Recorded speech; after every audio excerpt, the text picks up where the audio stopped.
आपने लाफिंग बुद्धा की मूर्ति को घरों में, दफ्तरों में या अन्य प्रकार के व्यापारिक अनुष्ठानों में रखी हुई जरूर देखी होगी। यह मूर्ति जहाँ रखी जाती है वहाँ की शोभा तो बढ़ाती ही है, साथ ही इस मूर्ति से सकारात्मक ऊर्जा का भी उद्गार होता है। फेंग शुई के अनुसार लाफिंग बुद्धा की मूर्ति को लगाने से नकारात्मकता खत्म हो जाती है। लाफिंग बुद्धा की मूर्ति को कहाँ स्थापित करना चाहिए, यह भी एक विचारणीय प्रश्न होता है। जैसे लाफिंग बुद्धा की मूर्ति कहाँ रखें, कैसे रखनी चाहिए, क्या मूर्ति रखने के कोई नियम आदि हैं? तो आइए जानते हैं कि लाफिंग बुद्धा कहाँ कैसे रखा जाना चाहिए और इसके क्या क्या लाभ हैं।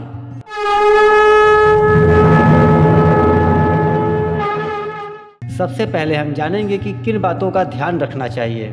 लाफिंग बुद्धा को घर या दफ्तर में रखते समय जगह का चुनाव सही ढंग से करें। लाफिंग बुद्धा पूर्व दिशा में रखें जो अपने दोनों हाथों को उठाकर हंस रहे हों, लेकिन लाफिंग बुद्धा की मूर्ति को भूलकर भी मुख्य दरवाजे के सामने ना रखें। इसे अपने घर में दक्षिण पूर्व दिशा में रखें तो इस दिशा की सकारात्मकता ऊर्जा बढ़ जाती जो धन और सुख को आकर्षित करती है। अब हम जानेंगे लाफिंग बुद्धा के लाभ। घर में रहने वालों की आमदनी बढ़ती है।